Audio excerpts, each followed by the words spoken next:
Colon chats breaking the walls down. Deep conversation, sharing it all. Prevention and care is the heart of the scene. With Kyra's courage keeping us keen. Hello, everyone. Welcome to Colon Chats. This is a video series that seeks to demystify and destigmatize the treatment journey around colorectal cancer. My name is Kyra Barker. I am a stage 3 rectal cancer survivor, and today we are joined with Dr. Bhagaloo. Dr. Bhagaloo, thank you so much for joining us. Dr. Bhagaloo was actually my oncologist throughout this journey.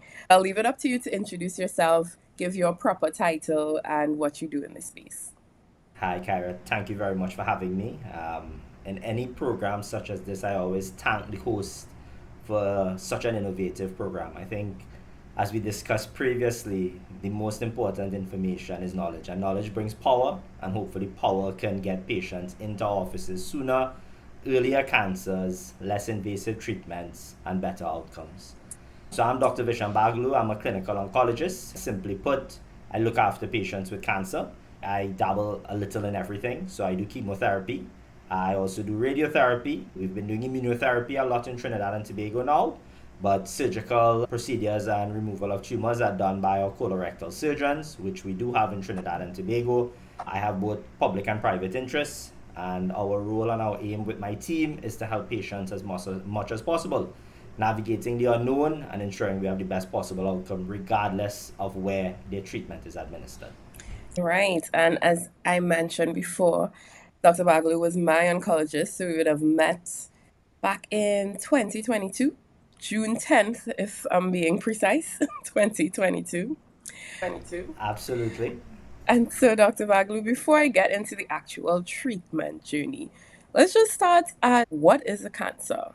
Like, people think they know, but what is it actually? So a simplistic explanation of is a cancer is a group of cells that have lost the ability to follow rules. The normal cell cycle allows for cell growth, cell maturity, cell death, and we have more cells taking the place. A cancer essentially forms where these cells are no longer responding to the natural mechanisms that allow them to switch off and die. So these cells continue to grow, and unfortunately, what comes with growth as they don't die becomes more and more errors.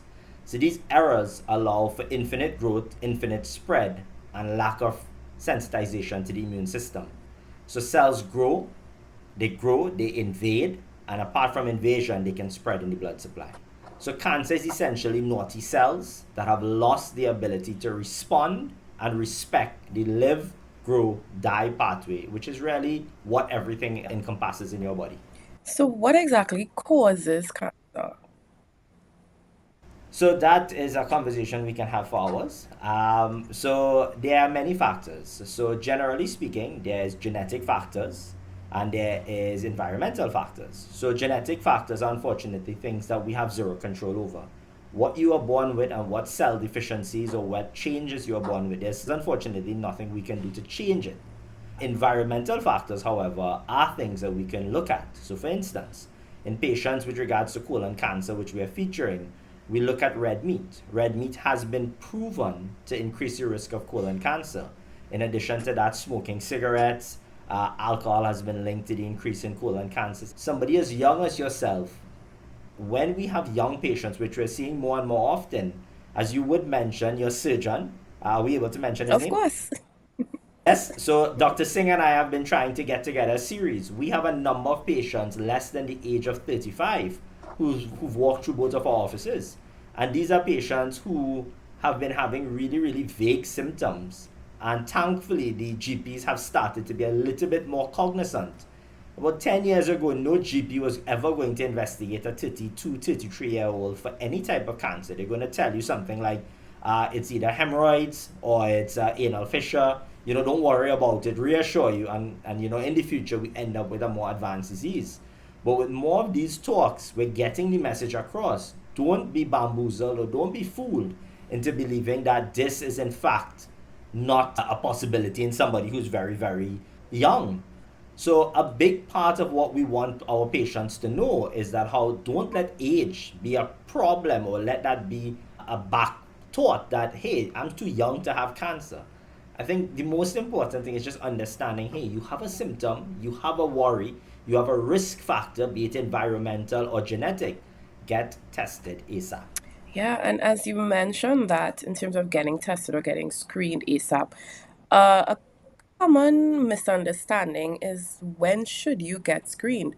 So if we use my case as an example, I was diagnosed at age 34 and my diagnosis was stage 3.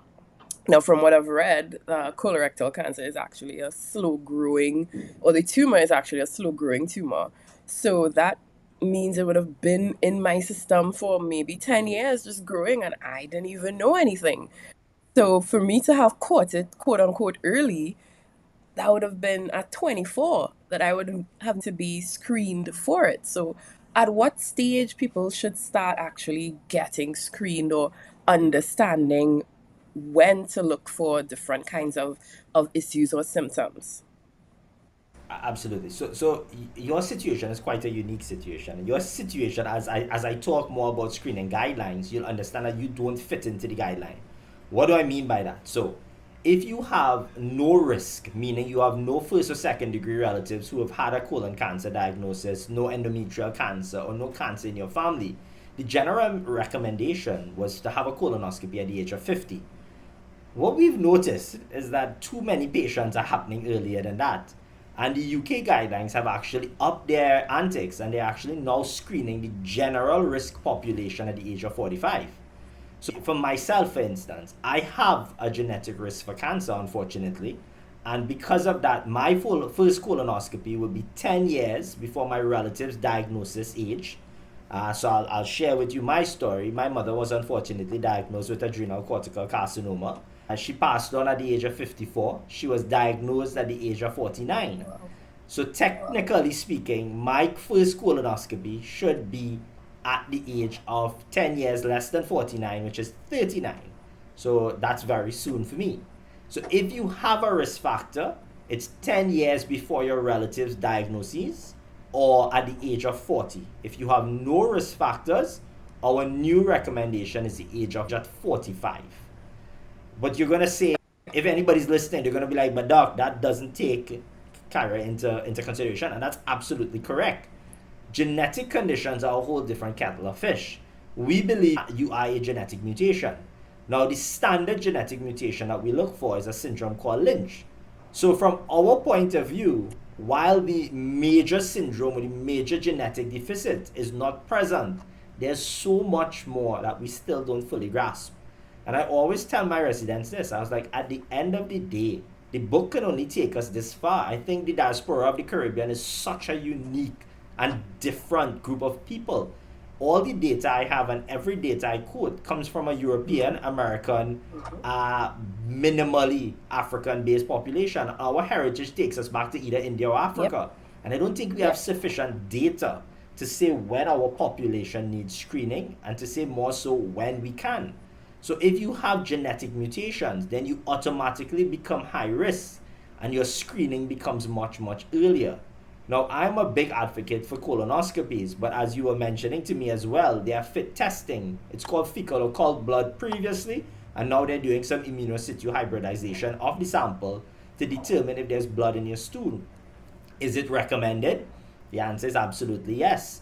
I've done so many talks on colonoscopies, and the fear of what a colonoscopy is and that invasion up your rectum, predominantly men have an issue with it. And I've been trying to explain to a lot of them and even to myself. I mean, you have to understand that nothing in life is simple. Not everything in life feels good and not everything in life is easy. The reason we advocate for colonoscopies is because we're so big on prevention. And as you can tell your story to your listeners, going through chemotherapy and radiotherapy and surgery, it is not easy. It is not something that I wish on anyone. And you will agree with me. So understand the reason I mention is for you to understand that prevention with a colonoscopy at the appropriate timing is essential in getting early stage disease that doesn't require any sort of treatment, no chemo, no radiation, mainly just a simple surgery, and then we're on the way to recovery.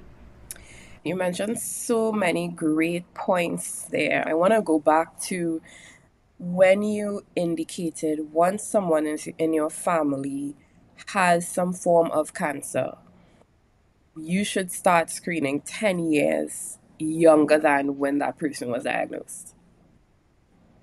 Correct. And that's specific for colon cancer or uterine cancer, which forms part of the Lynch syndrome.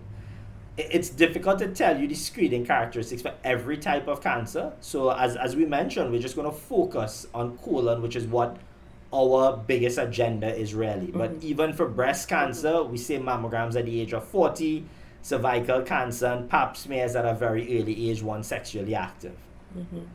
So there's a sort of understanding, or I don't know if it's a misconception, but they think that if someone is extremely quote unquote healthy, they do everything right: no smoking, no alcohol, no red meat, exercise, and they live a fairly toxin free life, meaning they don't use deodorants with aluminum, they use organic cleaning supplies in their households. Is somebody like that still going to be susceptible to have some form of a cancer, or specifically colon cancer, or are they going to be immune because they do everything by the book? Cancer, it's not prejudice. It will take and go wherever it wants to go. People having the conception that people who were diagnosed with cancer did something wrong is absolutely, and sorry for my language, is absolutely foolish. Very few cancers are fully due to lifestyle changes. And colon cancer, for instance, I've had a young group of patients who've walked through my office, healthy, very active, have done what they've been told that should have been done. I also have the middle age as well as the elderly. I have a young lady who came in and she's like, Doc, I did everything correctly. Why me? And the answer is that we really don't know. I have vegetarians who are non smokers, who don't drink alcohol, who've had this diagnosis, and they look at me and they're like, Doc, but why me? And the truth be told is, if we look at their genetic panel, we're going to find something. But the reality is that how looking at genetic panels in somebody who is middle aged or elderly is really to protect their kids. In your instance, it's Right. really to protect you from further problems in the future. And at the end of the day, like I always tell my patients, we may have a possible reason for the problem, but to tell you that I know the details is really not that. I'm not advocating that you don't do healthy things and live a healthy lifestyle, but it does not prevent you totally from, unfortunately, having a diagnosis of cancer. Right. Another factor that comes into play sometimes is this stress, this word stress. Using myself as an example as well, when I date back to that 10-year period, where I was in my life, what I was doing for work, it was extremely strenuous. I was getting into the office at 8 a.m., leaving sometimes midnight, running on 2 hours sleep. And also within the field that I'm in terms of marketing, it's always high paced. We go nonstop, you're always on. And within the last few years, I recognize that maybe 2 or 3 years period, 6 people that I know, 6 marketers, including myself, were diagnosed with some form of cancer. So when we think about stress and the effect that it has on the body, does it actually have a linkage to, one of the possible reasons that the cells go crazy in our body? So that is a absolutely brilliant question. So I've never believed it. I'll just be honest. A lot of things have happened to me personally, and I've started to look into it. So the belief and the so there's no direct proof that says stress equates to cancer, and I'll explain to you why that's not possible. There's no marker for stress.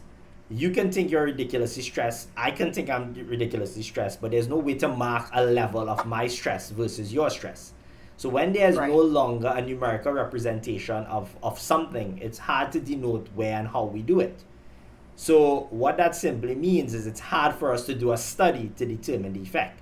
But what you have to look at is the effect on your body that stress creates. When you don't sleep, when you are not able to recover and repair, the same exact mechanisms that I've been describing, which is, for instance, cells not respecting that grow die pattern, it becomes more pronounced. And a more pronounced effect leads to a greater problem. And that is what we find that has been happening, is that we have a lot of people, and when you look at their levels, their jobs, they use the word they are stressed. And yes, if you ask me as a scientist, I think there is a correlation. I think what I've been doing a lot of research on is that there has to be this sleep life balance. I think when we're young, we believe we can accomplish and have everything. And unfortunate realities of that now is that it's starting to affect us. And when you look at even any things like hypertension, diabetes in the younger population, the numbers are all increasing. Yes, it has to do with our lifestyle, but that lifestyle stems from stress. Meaning, when you work for from 8 a.m. to 12 midnight, you're not coming home to have a salad, right? You're just coming home to binge something, to get a nap, to go again in the morning. You're filling yourself up with caffeine. Now, don't get me wrong, I have no problem with caffeine, but the reality is that it's the trickle down effect from stress that creates all the problem. Not sleeping is always a problem. How you deal with stress, drinking alcohol, some people smoke. And then when you keep looking at it, stress can play a part in the process. Is it directly correlated? There's no evidence, and I don't think there will be evidence to correlate that. But it is something to minimize, and it is something to always be very cognizant of, regardless of your age. Because these things play an impact, and not everything is reversible in this world. And I am learning that the hard way. I mean, I like to say now, coming out of this journey, my entire outlook on life and this whole concept of work-life balance has, definitely changed and it's evolved. And so now that I see, you know, don't pursue success at the expense of your well-being, because at the end of the day, your well-being is all that you have. Absolutely. I've seen these memes where they identify different times in your lives, as a child, as an adult, and as the elder. And they mention health, they mention happiness, and they mention wealth. So at the earlier ages, you're not battling for some. And at every point in time, because you're battling for wealth and security at a middle age, you give up on your health. And then at the elderly age, you're battling with your money to regain your health. So Yeah. it's a slippery slope, and I don't think anybody internalizes it as much as you may have because of what you've gone through. I think when people hear that story, and I haven't seen if you've given your story about the many mountains you've had to climb and the many issues you may have had along the journey, the many days you probably just didn't want to come, the many days you just probably wanted to say this is it. And the biggest fan of that certain woman in your life who I think is a stalwart. From the first time I've met her, I mean, I've always had, your mother is a really special human. And I know it's not about her. I always tell people this because I think oncology, cancer diagnosis, it's a marathon. And that marathon, you need some help along the way. And having loving, caring relatives, having loving, caring friends, having anybody who's there to take that journey with you will always, always make this entire process so much easier for you. Yeah, my mother is the rock. Let's just put it that way. She is my rock. She was my prayer warrior. She was my caretaker. She literally dropped everything, like stopped ministry, everything, and took care of me for those 2 years. It was 2 years of my life, basically. Um, and throughout that journey, she was right by my side. And so, if we go back to the very first day that you would have met her, I remember after we had our conversation and you shared with me what would be the treatment plan, etc. And we were leaving the office, you turned around and you said, "What is, what's wrong with you all? Nobody's crying. I would be on the floor if I told you this. How are you guys so strong? How are you walking out of here? You're still laughing, you're still talking." And she turned around and she said, "Prayer." And I think that is the moment when you guys would have connected. And from that point forward, it's always just been a story of keeping a positive mindset, positive energy, and, staying focused on God throughout the journey. Absolutely, absolutely. Such an important part of it. Yeah. And so, as I mentioned the first time that we met, we'll go now into this treatment journey. Now, this was the little prescription, if I would say.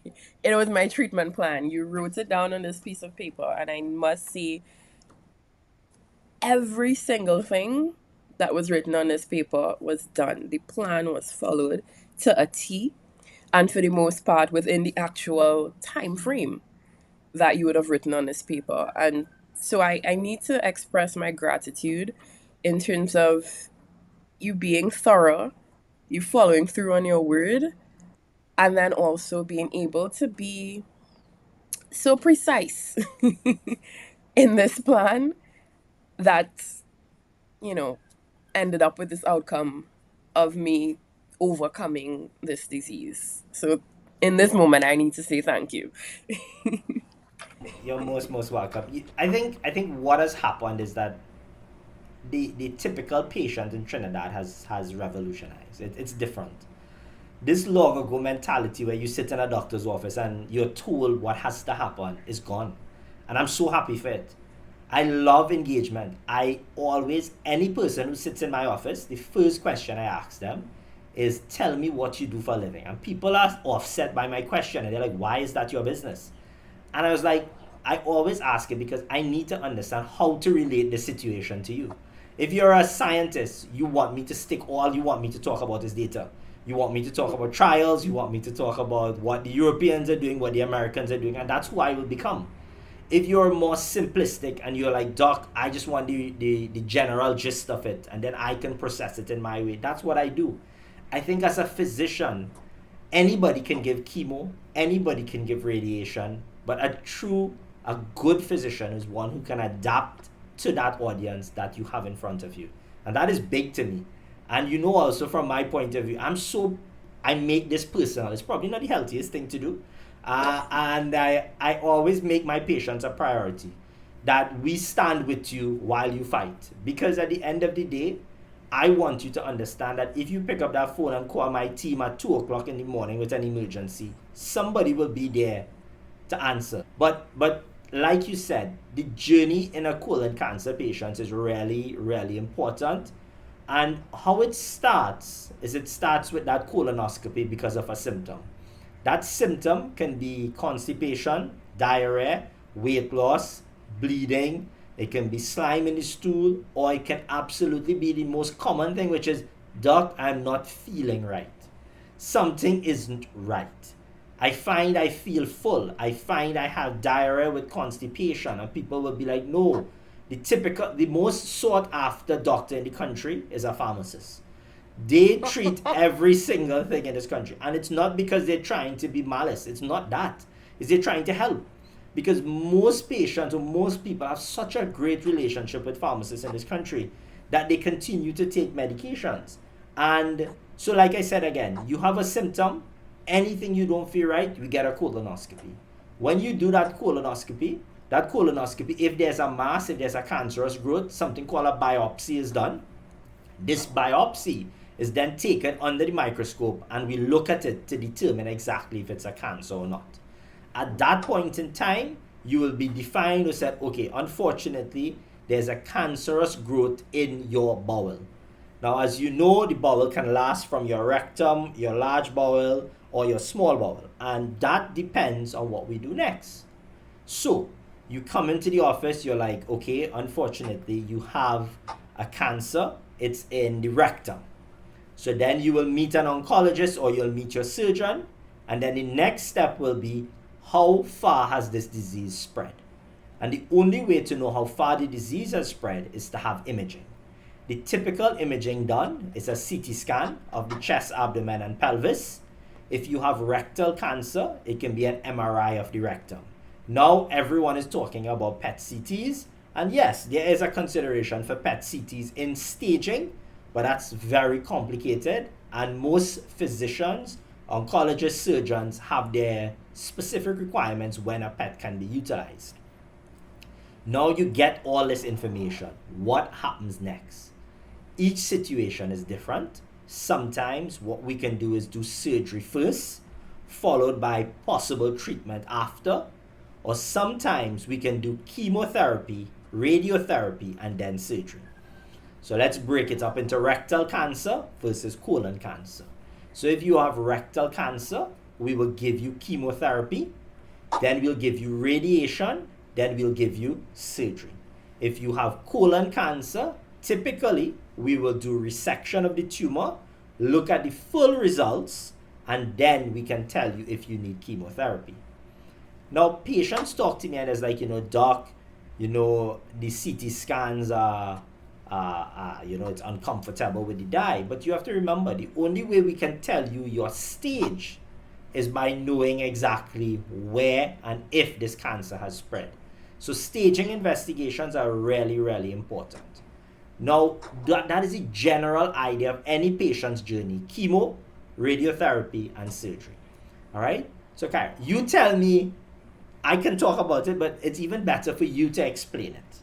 And I always say that I see it from one point of view, but you see it from a totally different point of view. So for me, my first inclination that something was wrong was a few months before my actual diagnosis, where, some of these symptoms that you may misconstrue with some other form of illness, and like you say, self-diagnose and you go to the pharmacist, or I was feeling a lot of cramping in my tummy really, really badly. I was burping a lot. I had what I call ghost poop, where I feel the urge to go, but nothing is happening. And it was very different from like a constipation, because it was everything in my body is saying, get out, and nothing was happening. And what actually led me to go to my general practitioner was, it was Mother's Day. I went to brunch with my mom. I came back home and I started projectile vomiting. And at that point is when I realized something is wrong. And so when I met with her, Dr. Conyette, she then referred me to Dr. Ramnaris, the gastroenterologist, because what I thought was that I had some form of gluten intolerance. And so she said, okay, go to the gastro. He'll be able to do the specific test, the endoscopy or the colonoscopy, and see what's happening. And so I met with Dr. Ramnaris. I gave him all of my symptoms. And he said to me, you know what? While you may be thinking it could be a gluten intolerance, some of these symptoms also line up with IBS. But here's what: the ghost poop is troubling me. Let's do a colonoscopy. You may have a polyp or something that's growing. I'll go in there, I'll clip it, flush you out, and then we'll see where we go from there. I'm sure he did not expect to find what he found during my colonoscopy, which was a tumor that was so big that the scope of the colonoscopy couldn't pass the tumor. And so, like you said, at that point, it was biopsied. Immediately the next day, CT scan to confirm that it was actually an adenocarcinoma of the rectum. And then a few days later, we had to do the MRI to actually do the staging. And so my stage was T3N2M0, right? And I'll leave that to you to explain the T, the N, and the M, right? And so the very next day, Dr. Ramnaris got yourself and Dr. Weissing on the phone and got me in to start this journey. And as I mentioned the piece of paper before, what you wrote down, the first thing that needed to happen was a defunctioning colostomy. Then, following 18 weeks of chemotherapy, so it was 6 cycles of chemotherapy, followed by 28 days of radiation, and then we would do the tumor removal surgery, which was the low anterior resection. And then after that, the reversal of the colostomy, right? So that whole treatment plan was a period of 1 year. So before we get to the chemotherapy, I want to speak to the colostomy because a lot of people are afraid of the colostomy and they also don't understand why it is needed. So please let us know, why was that recommended for my specific case? Right. So we'll go through both of those. So the first thing you asked, and I just don't want to forget it because it's so important. What does that T, N, and M mean? Yes. So T in colon cancer looks at the depth of penetration into the wall of the bowel. So if it's superficial, deeper, deeper, deeper, straight through. So that T tells us the local staging. N looks at lymph nodes in the regional aspect. So lymph nodes, just like when you have a sore throat or if you have a viral illness, these little balls that you may feel under your neck, cancer works the same way. If you have a cancerous growth, there are little lymph nodes that pop up and it's your first line of defense. And M looks as if this cancer has spread to distant areas, be it the lung, the liver, the bone, or the brain. So that's really, really important for us to keep a close eye on those values. And these information come from the MRI, the CT, and sometimes the colonoscopy can help us. The next thing you mentioned, a defunctioning colostomy. That ghost poop that you described, and it's such a lovely word. I've never heard somebody describe it. So it's called tenesmus. So tenesmus is it's a filling in the rectum that you just can't get rid of. So how the rectum works is that the rectum poop comes down, fills the rectum, gives you a sensation of fullness, tells you it's time to pass stool, and then you go. So tenesmus is that abnormal sensation that can happen exactly like you're describing. So from now on, I'll call it ghost poop. And that is such a brilliant explanation.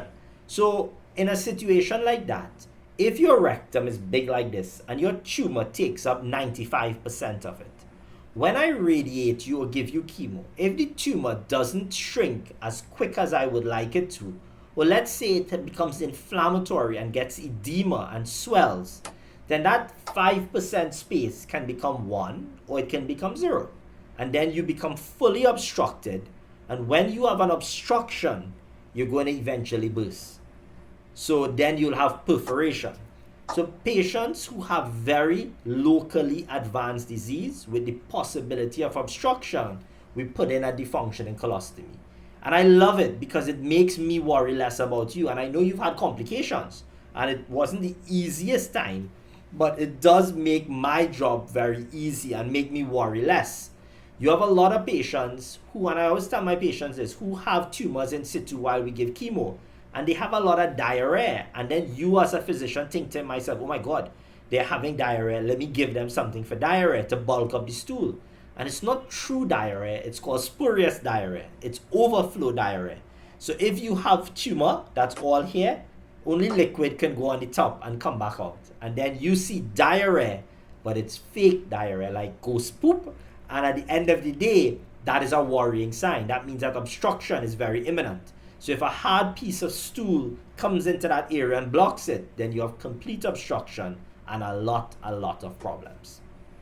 Yeah, and it's so important that you mention that fake diarrhea because, and especially within colorectal cancer treatment, because I know one of the things that we hear a lot when we think about colon health is eat fiber, eat fiber, eat fiber.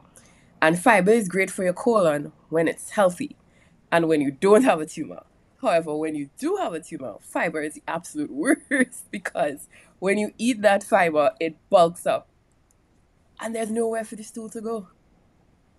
And that is the point of the colostomy, so that you redirect the traffic of the stool outside of your body and let it collect in the pouch and get rid of it instead of it going down the correct normal path and getting blocked because it cannot pass.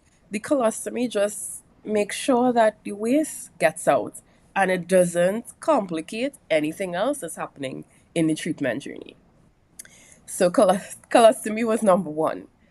Step two was chemotherapy. Now, the first thing I remember when you told me that I was going to do chemotherapy, I said, Doc, before I start, give me some time to shave off my head. And you said to me, for what? You're not touching a head, a hair, on that beautiful head of hair of yours, right? You are not touching it. And I said, but Doc, didn't you say I have to do chemotherapy? won't I lose my hair? And he said, no. So that was the first time that I realized that not all chemotherapy is the same. Not all of the drugs are the same. I didn't even know that there were different types of drugs to treat the different types of cancers. So for me, what I was prescribed was Zelox regimen. And Zelox is it's a combination of oxaliplatin infusion and Xeloda or capecitabine tablets. So at the first day of each chemo cycle was an infusion day. And that day is when I would have gotten the oxaliplatin intravenously in my veins. And so while oxaliplatin and capecitabine didn't have the quote unquote regular symptoms or side effects that people commonly associate with chemotherapy, oxaliplatin had one that was super extreme, at least to me, which was the extreme neuropathy. In that once I'm on that drug, I couldn't touch anything cold. I couldn't have ice cream. I couldn't drink cold water. I couldn't be in air condition. Even air conditioning in a car, I couldn't do it. And it was so extreme that I remember the first day that I came home after that infusion. And I opened the tap, middle of the day, 2 p.m., hottest sun. Typically, when the water comes out of the tank, you feel it warm. I Correct. put my hands and it felt like ice, like actual, like I dipped my hands in ice water.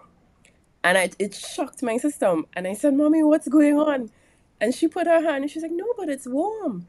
And that is the only way that I could describe what that extreme neuropathy felt like. And the reason why they say to stay out of the cold is because that shocking of the cold could actually stop your heart. So literally, you could. Absolutely, and that is why I think I wanted to engage you with it. I think it's so interesting. Like, I mean, you described it exactly like I would, but you always add your version, and that is so important to me. So what you described is neuropathy, which is a common side effect associated with oxaliplatin. Unfortunately, like you mentioned, oxaliplatin doesn't cause hair loss, so a lot of our patients do not have that problem. You can have some nausea and vomiting, which we give you medication to reduce the possibility of. And what's also important is that after the oxaliplatin infusion, you start taking these loaded tablets morning and evening for 14 days. And this entire process is repeated every 3 weeks. Now, what I want people to understand is that chemotherapy is not the same thing. Chemotherapy is just like you call somebody, you have a surname or you have a forename. That is all chemotherapy is. It's a large number of options to treat different cancers. So if you get treated for colon cancer, please just always, when you talk about side effects or when you talk about problems you may have had, just identify that I was treated for X. Because we have so many patients that come into the office and say, but doc, my friend who said this said don't take this because that is what will happen. And I have no problem with engagement. I think our society is so lovely at certain points and we do so well communicating. But remember that how knowledge is power, and not everybody provides you with the right knowledge. And it's really important to cipher and decipher everything that you receive, because sensationalization of complications, side effects is more important than the success stories. Always remember that how appropriate and relevant data is what is also important, not just data that you get from any source or any entity. And chemotherapy is an essential part because when it gets into the veins, it is able to treat with cells in the rectum, anywhere else in the body. If it one cell has gotten away and gone to the liver but hasn't shown us a mass, it's able to kill every cell. The problem with chemotherapy, it's non-selective. What that simply means is it kills every single cell that divides quickly. And that is where the side effects come from chemotherapy. Not because we're being malicious and want to make sure you have side effects, but the side effects come from the fact that chemotherapy works on cells that divide rapidly, which is typically how most cancers behave. So the role of chemotherapy is to essentially attack those cancer cells and kill them. So while they may kill healthy cells as well, the main reason is that force of attack to get to those cancer cells, especially if they may be floating around outside of the local area of the cancer that was found. Absolutely, absolutely. That's exactly it. Okay, great. And so I just want to speak a little bit about the common misconceptions around chemotherapy. You know, a lot of people say, no, you're not doing that. That's poison. You're poisoning your body. It's toxins you put in your body. I wouldn't do that. But something I like to say, and you could tell me if I'm wrong, is when you get to the point of a cancer, things are already going wrong. Things are already toxic in your body. And so you need the chemical to combat and kill what's already toxic. And then once that is done, then you could go and do, more of the natural things to maintain a healthy body afterwards. Let me know if that's correct. So I mean that's the mature way to look at it, right? Mature is probably a strong word. So I've had patients who have cancer who I have begged to have chemotherapy, who have begged, like I've begged, and they still say no. And this is people. I had a false sense of notion that these are usually people on the lower rung of the socioeconomic ladder. That's absolutely incorrect. Um, when you are in a difficult situation, fear makes sensible people do irrational things. But like I explained to my patients, I've been doing this for a long period of time and I have adjusted my conversation, like I mentioned, based on my clientele. So, yes, I would always advocate that chemicals are what are needed. No oncologist is sitting in his or her office thinking, who can I give chemotherapy to wrongfully? That is not a human entity. That is non-existent. And when treatment is recommended, I always advocate seek a second opinion. There's nothing wrong with that. Make sure at the end of the day, if you have a problem with your car and the brakes are not working, you go to a mechanic. If you have a problem with the air condition in your house, you see an AC technician. If you have a cancer growing in your body, it is not for the neighborhood to decide on what is your treatment. But again, this is Trinidad. And doctors have had a lot of smack come their way for many reasons. Some not so right and some probably right. But as I tell people, my colleagues who are oncologists in Trinidad, we work really hard. We work really hard not just to provide, but to provide a quality service because cancer is on the rage. The numbers are increasing, the outcomes are not as good as we would like them to, and it's not for fear of support. I mean, I think the government of Trinidad has done an amazing job in the public sector to provide so much amenities and resources. We can battle with developed countries, and yes, do we have a long way to go? Absolutely, but we're not going to fix the problem overnight. More screening, more efforts into screening, more efforts into all the correct things, and we're doing that because we have a bunch of really skilled, accomplished, educated oncologists in the right places making the right decisions to move oncology. Like you mentioned, Dr. Conyet. Dr. Conyet is the head of the Cancer Care of Trinidad and Tobago South Post, and it's a lot of positive things happening in the public sector, which is really important. And I always say this on any form that I have. Care is available in the public system. Don't let anybody tell you otherwise. For free. Absolutely free, and we are happy to see you. You come in, Yeah. the wait time in some of the institutions, understand that it's not one or two patients, it's hundreds of patients. So where you may get things done overnight in some other institutions, you may have a wait, but the service is absolutely, and that's one of the biggest pride in my life, my public service, because it's there we help people. And it's there we're able to take care of our community. I went to Presentation College San Fernando and I had the honor of being under Brother Michael and Mr. Jai Karan Singh. And everything that we were taught was service to man and service to God. Yeah. And that is something so big for all of us. And wherever you go, you see press men popping up. They're all over the place. And that's what we do. We serve. And it's such a big thing for us. And people have this notion that you can't get it done in the public. That's not right at all. It will be done. It may not be done as quick as you would like it to, but it will be done. Yeah. I mean, I definitely want to underscore that because I would have done my chemotherapy in the public sector at San Fernando General Oncology Unit. And yes, the wait time is excruciating. However, it just means that too many people in the country are sick, right? So we just need to expand our resources that we can. I mean, I think maybe there's a role for corporate Trinidad to partner with the government to expand the actual infrastructure. We've moved across to Augustus Long. Our oncology numbers have gone up by double fold. Our waiting room can now hold at least five times what we could have in San Fernando.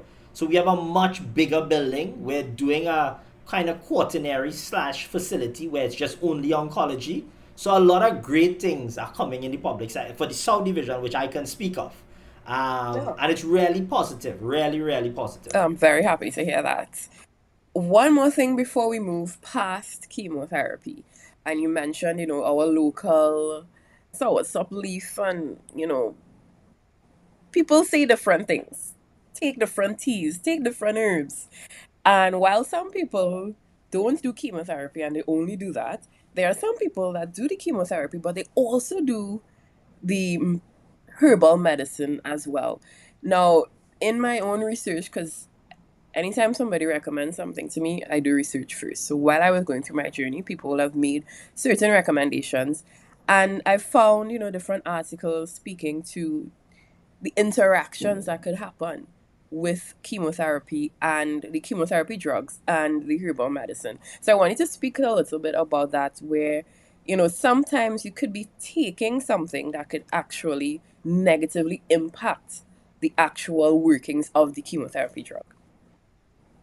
And that is something that we battle daily. I have no problem with many things. I always tell people, as I've gotten more senior in my career, I've been able to embrace a lot more of what has been happening. And what is one of the greatest things that we've had to deal with is understanding that there are many folds to people's treatment, and just ignoring or shutting out other options is not what patients like. You hit the nail on the head. The issue that I have is that there's no way for me to tell exactly what the interaction with herbs will be. Now, generally, the pawpaw leaf and the soursop, I generally don't have a problem because I've never seen data to overtly say that there's a direct interaction. However, that being said, I always say that there's very few people that are going to do research on chemotherapy and these interactions. So I don't recommend it, but if people push me, I will say, okay, but let's keep a very close eye on it. Where my problem comes is where people do herbs that are in a pill or that come without a label. That's where I get confused, and I explain to them that I don't have a problem. Just tell me what it has in it. A lot of people love turmeric because there have been many studies that say turmeric helps with healing. That's absolutely correct. The problem is turmeric also thins your blood, and you can bleed. So if you're an anticoagulation because you have a clot in the lung or something of the sort, then it makes more problems for the situation that we're having. Yeah. So my version is that yes, there's a role, but it's a very limited role and in a very specific situations. All right, so we're moving on from chemotherapy to radiation or radiotherapy. Now, this was something I had zero knowledge of. And I know from conversations with people that there's even a misconception, and people think that chemo and radiation is the same thing. So, what exactly is radiation? Radiotherapy or radiation therapy is X-ray beams that are shone on certain tumors that do not move. The reason I mentioned do not move is because for the entire colon, we do not use radiation, but we only use radiation for rectal tumors because the rectum is fixed in position. So just like chemotherapy goes through the venous system and goes to every cell in your body, radiation targets the rectum itself.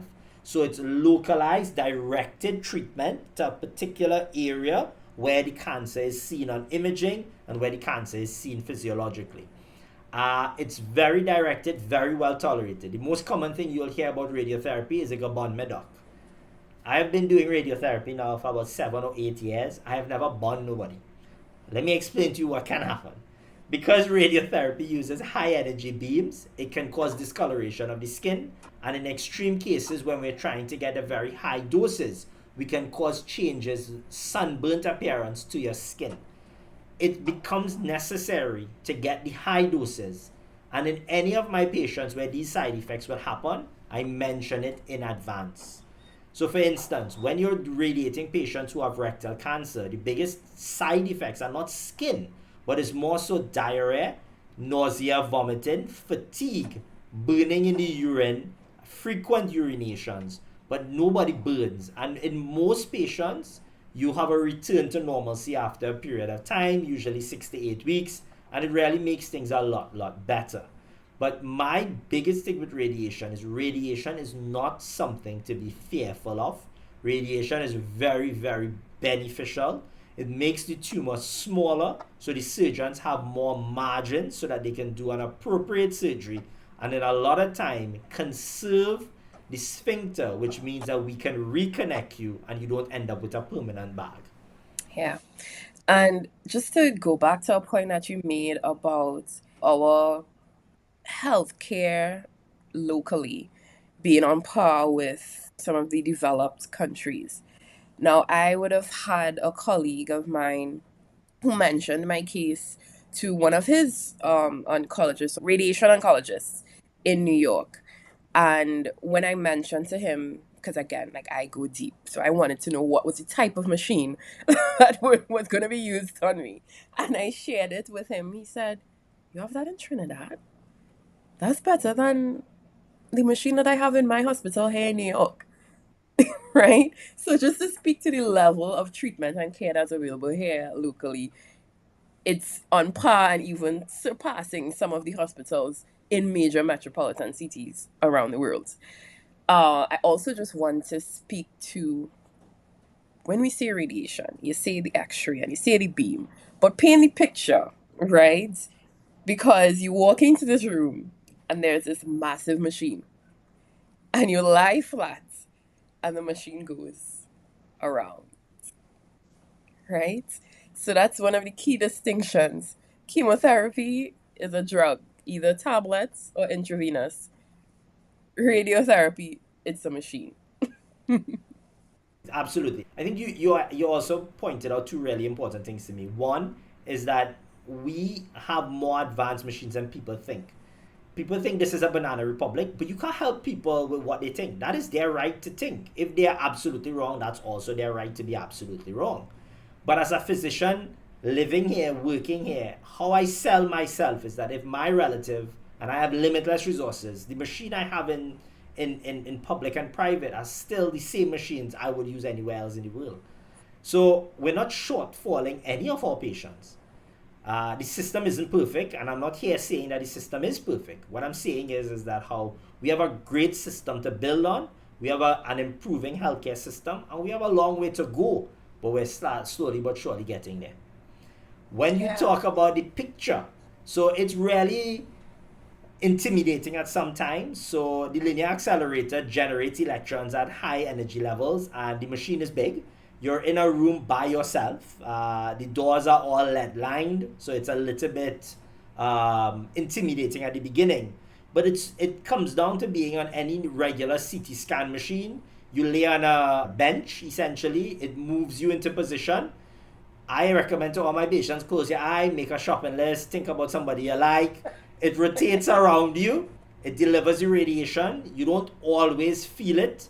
Sometimes you may hear some noises in the background, and within 2 2s, you're out of there to come back another day. Radiation must be given Monday to Friday consecutively for 25 to 28 days. In your case and in other cancers, there are different time frames. Yeah, mine was definitely 28 days. And so it's quick, but it is tedious. This is not to, diminish the process. One of the most tedious things is having to drink that 1 liter of water and hold it. What is the reason for the water? What happens is the bladder is very radio resistant, but your bowel is very radio sensitive. So we try to push the bowel higher up and make the bladder as big as possible. So the toxicity from the radiation is minimal to your bowel and maximal to your bladder. Right. Okay, great. And then before we move on, I just want to speak to, those sort of side effects that you mentioned. Because for me, radiation was actually worse than chemotherapy in terms of the side effects. Um, Remember you telling me this. and what happened is during that 28 days, the most that happened was I felt fatigued. And that's because you're getting up every day and going to this thing like every single day and your body just feeling really, really depleted. And then I thought, after day 28, okay, good. I made it through. This wasn't so bad. I was just a little bit tired. The weeks afterwards knocked me out.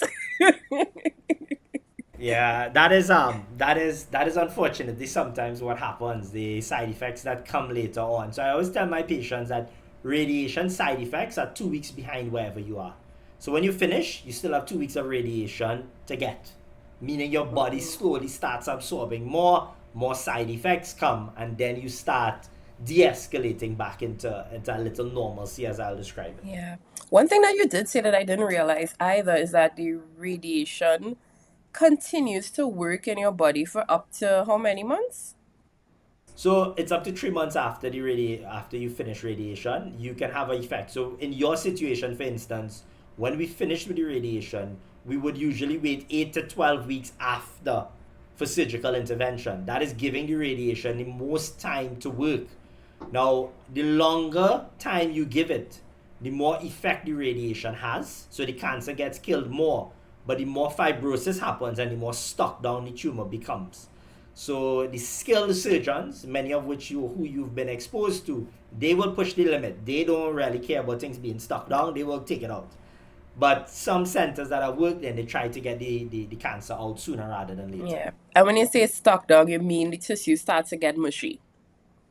Correct. So apart from killing killing the cancer cells, there are normal cells that also get affected, and they sometimes, if they get affected, they can become sappy, and then they allow the tumor to stick to it. So instead of peeling the tumor off easily, you have to actually shave it off gradually. Right. And so that brings us to the surgery part of this journey of the tumor removal. So you said, you wait 8 to 12 weeks, which I did. I was very impatient. Doc will tell you every time I came to see him, I'm like, so I can't do this yet. But it's important to give, the radiation some time to cook, essentially. And so during that time, right before surgery, I would have had to do another CT MRI before Dr. Weissing went in to do the actual tumor removal.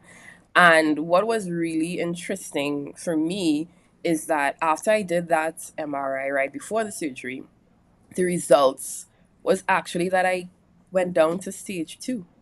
So the tumor shrunk, and prior to that, I was stage 3. And then 1 year later, I was stage 2 after the chemo and the radiation. And so the reason why I'm mentioning this is so that for people to understand, chemo and radiation works. Like, that is the proof in the pudding that it does something. Absolutely. So before we do any surgical intervention, we always restage our patients to assess the response of chemo and radiotherapy, as well as to assure our patients, hey, this cancer has not spread any further. The intention is still to cure you. Let's get in there and let's get going to make sure we get the best response for you. And that is what we do, and that's how we do it. And then after that, you had surgical excision, and I mean the recovery and time from that is also so important, because that's never an easy surgery. Yeah. So I did they call it a low anterior resection, went in, removed the tumor, and was able to get clear margins, which means that the surgeon was able to remove the actual tumor without having to, cut into it or scrape it or anything.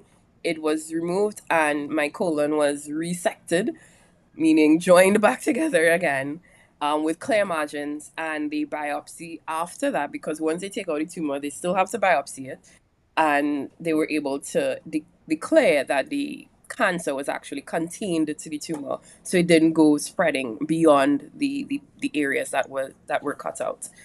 So, and in that vein, I was then got this beautiful, wonderful news that the cancer was completely out of my body, right? Yes. And so at that point, cancer is gone. I am not cancer free, but the cancer is no longer in my body. Is that correct? Yeah, so I've had this debate with a patient recently about the terminology of being cancer free and what does it mean. It's really hard for us to say that you're cancer free. Removing a cancer with surgery, chemo, RT is really the highest chance of being in full on no cancer in your body. Is there the possibility that one or two cells could have leaked into the system and gone elsewhere and can grow? Unfortunately, yes. But from the information we have at hand, there's no spread of the cancer, and you are cancer free right now. The longer you go from that period of time, the more likely I can tell you that you're full on, you're cured from this cancer. But as of right now, it's still a very gray area, and it's something that we're we monitor closely. Right. And I'm glad that you mentioned monitoring because once the cancer is removed, it's not that, okay, goodbye, go live your life. No, there is certain things that need to happen every 6 months in terms of the CT scans, the blood work, and to just keep checking and make sure that, nothing else is sort of popping up. So the surveillance is what we call it. Generally, for the first 2 years, we see our patients every 3 to 4 months. We do blood tests, which involves a certain tumor marker called CEA. We do examinations to the tummy as well as to the rectum. And in addition to that, we have a routine for colonoscopy repeats. It's done at 1, 3, 5, 10. Sometimes, if there's a problem, we do it a bit more frequently. And really and truly is about keeping an eye on you. Now, every patient that walks into the door, even if you have a colon cancer and you're a young lady, I advocate for pap smears, I advocate for mammograms. It's about screening, and the more patients we interact with, the more we promote and push screening, not just on a colonic basis, but every system that we have screening protocols for. Right. And so you say that the possibility exists that maybe some cancer cells went somewhere else and is, unfortunately organizing themselves to form a tumor, right? How do you screen everywhere? Because how do I not know that I have a cancer in my nasal cavity now, given that I had a cancer in my colon? Like, how do you? So generally, tumors of the pelvis, we scan the chest, abdomen, and pelvis. So the more common areas they will go to will be the liver or the lung. No tumors typically go to the head and neck from the colon. It's not impossible, but just unlikely. So, we have to do everything with odds and to determine exactly where the best option exists.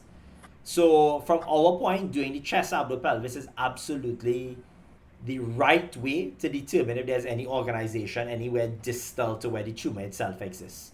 So that's what we've been Right. doing, and we've had really good results. I mean, if I can share your business, you've been clear, your scopes are normal, and you are on a very, very good road to as much of normalcy as possible after going through the traumas that you've gone through. I always tell my patient I don't like to use the word normalcy, but I think what we need to do, and we need to advocate for people to show their scars and hold their fights so positively. And I think it's such an important mechanism because we are all going to struggle at some point in time. We're all going to have our own battles. And I think our battles from war are not a sign of weakness, but probably the strongest you've ever had to be in your entire life. And those are things to show, those are things to be ridiculously proud of. And telling your story and identifying yourself as a young woman with colon cancer is part of it. Because there are a lot of people who hide and don't want to talk about it and don't want to draw reference to it. So again, kudos for doing such an important thing about spreading the word. And more so, like I always mentioned, to hopefully the younger community who will understand that, hey, age is really a number. Anybody can get colon cancer. And if you have signs and symptoms, hey, get intervention from the appropriate physician. Yeah, no, you're right. And a lot of people, make this comment to me and say, oh my gosh, you're so brave for sharing your story. And I don't even feel brave. I feel like this is my responsibility. Like, why else am I still here? Why did I survive when so many other people in reality don't? So there must be a reason. And I think a part of that reason and that purpose that God has kept me here is to share this story. And I think that it's not a coincidence that I'm a marketer by profession. So communication is what I do. So I need to communicate, get this message out there, and really demystify and destigmatize the disease, because a lot of why people are afraid to get their screenings, they're afraid to do the colonoscopies, they're afraid to get the diagnosis, they cower, is because they don't understand, they don't have the knowledge, they don't have the real life examples of what fighting this actually looks like and what survivorship actually looks like. I mean, by no means was it an easy road. It definitely was difficult. It was the most trying time of my life. It was 2 years of my life that was literally just at a standstill, but it's possible. And with communication, with conversations, with talking about it, people don't like to talk about poop. They don't like to talk about the rectum. They don't Women, like, women. I have many friends who tell me that they don't poop. So, women are my yeah, absolutely to this day. But anyhow, that's a different conversation. but no, it's important for us to have this conversation. I'm really, really grateful that, you were able to be on here today and share this message and really break things down so that people have a clear understanding of what this disease really is about. And so your life as an oncologist, where did that even start? Like, how did you decide to get into this field? So it was my mom. So my mom was diagnosed with adrenal cortical carcinoma when she was 49. Her oncologist then was Dylan Narayan Singh. So he's somebody who I hold a great deal of respect for. He is an amazing human. He's gone abroad to further his career, and is somebody who I really admire. He has a way with his patients that I've always strived to become, and he has a calmness that he's always brought me. It's real interesting. I found a letter. He always would call me Vishy. And I had arranged a scan, and he wrote a letter on a referral page thanking me for doing it. He was such a sweet guy. When my mom had chemotherapy with him, he was doing her nails at one point in time, and I walked there. That was the human he was. If you ask any of the older patients who have been battling this for a long time, they admire and love him. And he gave a lot of his life for oncology. And he's a big reason we have such a robust foundation that we can further develop oncology in Trinidad. Wow, that sounds amazing. Like, such a great mentor and a great human, and I can see how that has you have been emulating his demeanor, through your work with patients, because you are an amazing human being, an amazing doctor, and such a kind and gentle and compassionate person to even be around during this trying time. So, when you have to deal with, these cases and these patients day in and day out, and even with the death of some of your patients that you build such a close relationship with because of your compassion and your care, how does that affect your mental health? How do you do this continuously, day after day, and still maintain that positive outlook on life? So I think dealing with the loss of a patient in any form or fashion is ridiculously difficult. As my career has continued to grow over time, I've been speaking to many more experienced physicians, and what they keep mentioning and they keep putting to the forefront is that how if a patient passes on, that is not it may not be something we like or something we want to happen, but it's not a bad outcome once we've given the patient their due diligence. And what I mean by that, to die surrounded by the people they love, to die knowing that everybody cares about them, to die knowing that we've done it in the most compassionate way possible. And that is very important to me. And again, Stacey Chamley, she's a giant. And she's been so great at ensuring that our patients who unfortunately may be diagnosed with advanced stage 4, patients who the chemotherapy is not responding to, she ensures that these patients die with love, comfort, and dignity. And apart from the patients passing, she ensures that the family are so aware and so involved that they understand that, hey, this is not what we want, but our relative is going to a better place where they can rest, no pain, no anguish, no problems, no issues. So our win are not always these great things that patients can come out and do these amazing things like yourself and other people that we know. but it's sometimes allowing for the not so young patient to pass in peace, to pass surrounded by their loved ones, and to have such a good quality of life coming down to the end of their life.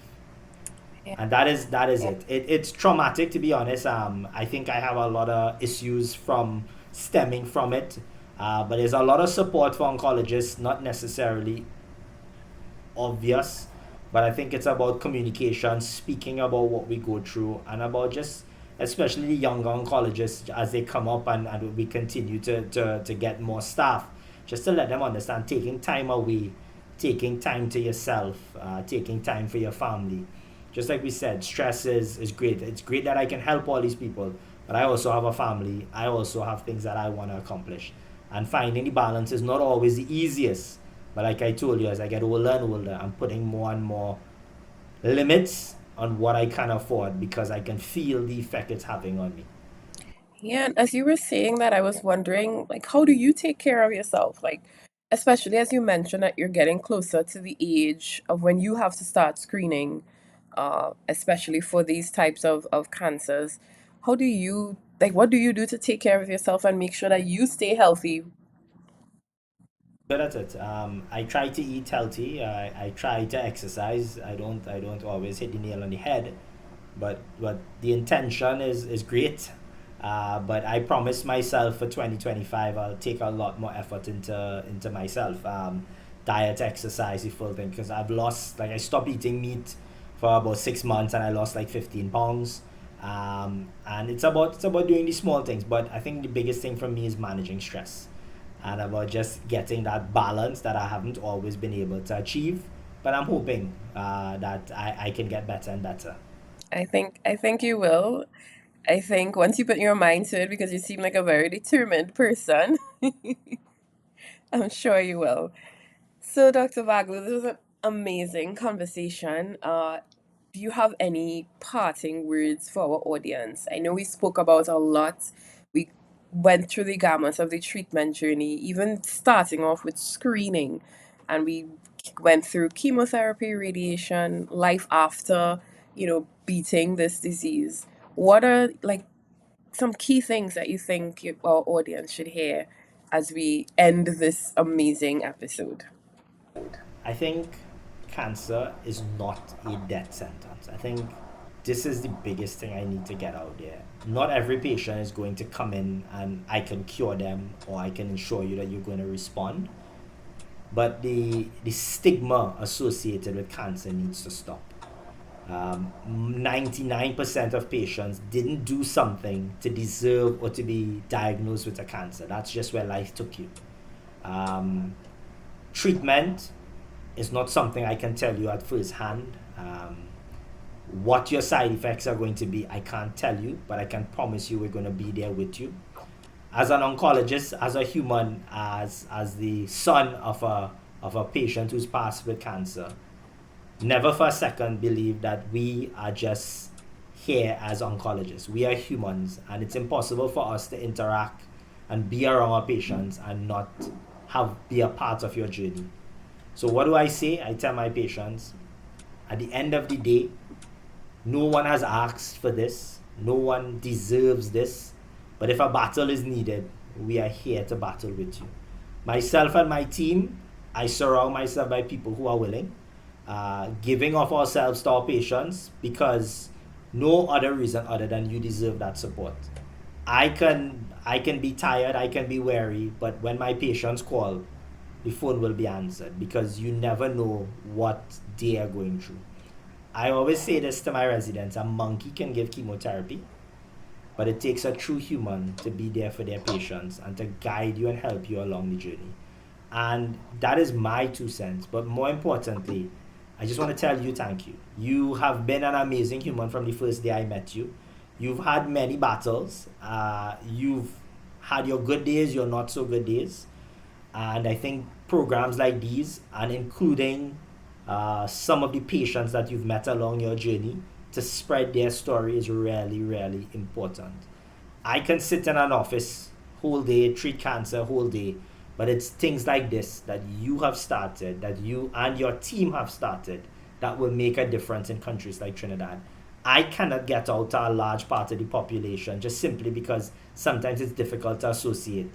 When you put your face and your story and this entire program together, it will reach. And if we can get just one extra patient to come in and get screened, if we can get one person to tell one other person about something, we're winning.